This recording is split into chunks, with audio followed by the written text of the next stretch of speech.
buenos días tengan todos ustedes. Sean bienvenidos a esta nueva edición de Meditaciones. Hoy es martes 15 de diciembre, martes de la tercera semana de Adviento.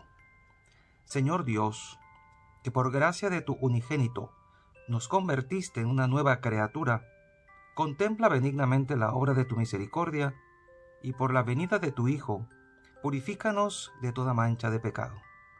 Él que vive y reina contigo en la unidad del Espíritu Santo y es Dios por los siglos de los siglos. Amén. ¿Y qué nos trae el Evangelio de hoy? Tomado de San Mateo, capítulo 21, versículos del 28 al 32. En aquel tiempo, Jesús dijo a los sumos sacerdotes y a los ancianos del pueblo: ¿qué opinan de esto? Un hombre que tenía 2 hijos fue a ver al primero y le ordenó: Hijo, ve a trabajar hoy en la viña. Él le contestó: Ya voy, señor. Pero no fue. El padre se dirigió al segundo y le dijo lo mismo. Este le respondió: No quiero ir. Pero se arrepintió y fue. ¿Cuál de los 2 hizo la voluntad del Padre?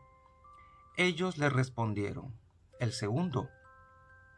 Entonces Jesús les dijo: Yo les aseguro que los publicanos y las prostitutas se les han adelantado en el camino del reino de Dios.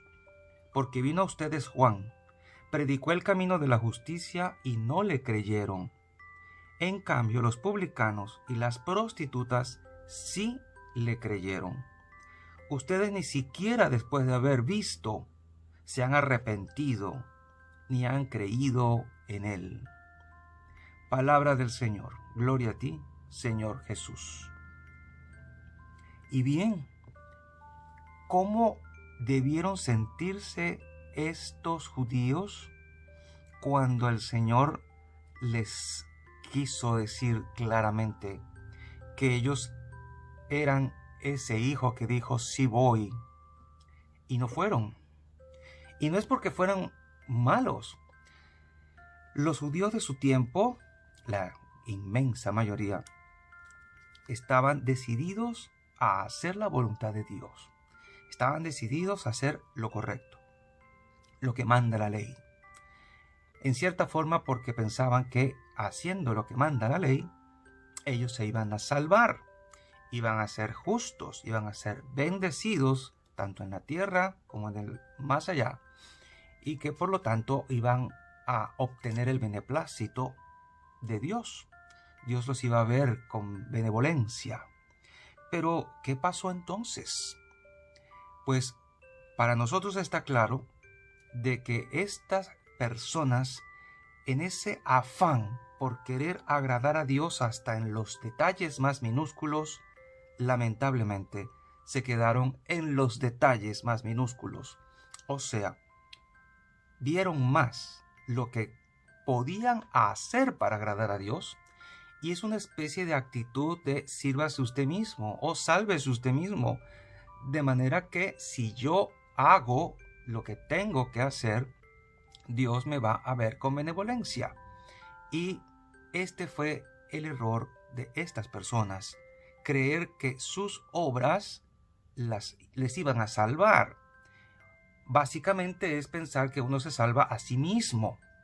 Y este fue el error de estas personas, no porque fueran malas, sino que no atinaron con lo que realmente era la voluntad de Dios, que era que reconocieran a su Hijo y pudieran aceptarlo a Él, aceptar su mensaje, y se convirtieran, por así decirlo, en recipientes que pudieran aceptar ser llenados de la gracia de Dios, dejarse amar por Dios y aceptar a su Hijo.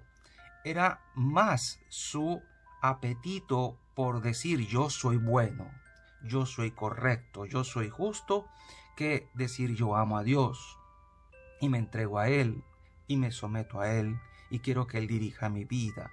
Ayer hablábamos más o menos de este tema, de la autoridad de Jesús y de cómo Él quiere ser nuestro Señor, nuestro dueño, nuestro amo en el ámbito del amor. Hoy vemos cómo el Señor pone incluso como ejemplo, para sorpresa de todos, incluso de la gente de nuestro tiempo, de que el Señor diga que los publicanos y las prostitutas les llevan la delantera en el reino. ¿Y qué quiere decir esto? ¿Quiénes eran estas personas? Para los judíos de aquel tiempo eran pecadores públicos.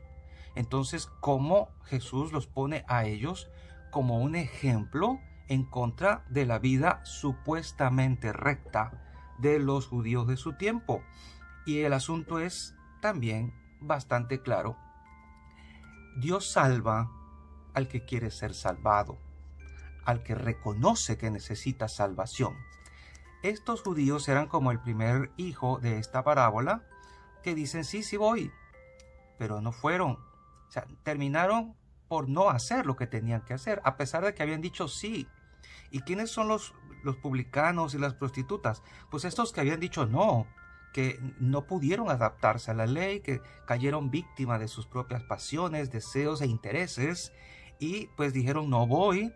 Pero ¿qué pasó al final? Se arrepintieron y fueron. Y el asunto estaba en que ellos sí terminaron haciendo la voluntad de Dios, como Jesús les preguntó a ellos, ¿quién hizo al final la voluntad del Padre?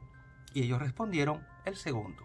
Entonces, aunque primeramente quizá tú y yo hayamos dicho, no voy, no quiero ir, y nos hayamos apartado del plan divino, pues al final el Señor lo que espera es que nos arrepintamos y digamos, ok, sí, tengo que ir, no tengo otra salida, necesito ir porque necesito ser salvado, mi vida no agrada a Dios, necesito que Dios me salve, reconocer que hemos caído, que somos pecadores y que no nos podemos salvar a nosotros mismos como los judíos de aquel tiempo pensaron en esa situación. Así que, ¿qué nos está invitando o qué nos está diciendo el Señor hoy? ¿Cuál es su invitación? Básicamente a reconocer que necesitamos ser salvados, que no podemos salvarnos a nosotros mismos con buenas obras solamente, que necesitamos amar a Dios, reconocer a Jesús como el Señor, el Mesías, y pues rendirnos a Él totalmente. Y esto es algo que para muchas personas no es fácil, rendirse a Jesús, someterse a su voluntad, caer a sus pies y decir, Señor, yo no puedo, sálvame tú, tengo necesidad de ti. Hermosamente, el Salmo dice esto, si el afligido invoca al Señor, Él lo escucha y lo salva de sus angustias, dice el Salmo 33. O sea, cuando el afligido invoca al Señor, Dios no se hace el sordo. Cuando el pecador invoca al Señor, Dios no se tapa los oídos. Dios eso es lo que quiere, que en nuestra aflicción, en nuestra necesidad, en nuestra pobreza e incluso desde nuestra caída, podamos alzar los ojos al cielo y decir, Señor, ven y ayúdame, porque yo solo no puedo. Si tú estás pasando por esta situación y estás en necesidad, y estás realmente caído, desmotivado, no puedes ni siquiera orar, alza tu mirada a Dios y simplemente pídele que te ayude, pídele que venga y déjate amar por Él. Así como me oyes, déjate amar por Él. Él hará el resto. Dios siempre va a hacer la mayor parte del asunto. Nosotros, en lo que toca a nuestra responsabilidad y a nuestros actos voluntarios, meritorios, pues digamos que es una pequeña porción que tenemos que hacerla. Pero Dios es el que hará la mayor parte. Así que no lo dudes ni un momento. Clama al Señor y el Señor va a venir. Porque si el afligido invoca al Señor, Él lo escucha y lo salva de sus angustias. Sea cual sea tu necesidad, tu angustia, tu dolor, tu aflicción, tu enfermedad, invoca al Señor y sepamos esperar en Él. Dios no olvida nunca a los que claman a Él. Dependamos más de Dios. Hagamos lo que nos toca, sin pensar que solamente por eso va a estar todo hecho, pero confiemos en Dios de que su gracia nos levante y nos salve. Y la bendición de Dios Todopoderoso, Padre, Hijo y Espíritu Santo, descienda sobre cada uno de ustedes y les acompañe siempre. Y seguiremos en contacto, si Dios lo permite, a través de este canal. Cuídense mucho, porque esto de la pandemia todavía no pasa. Chao, chao.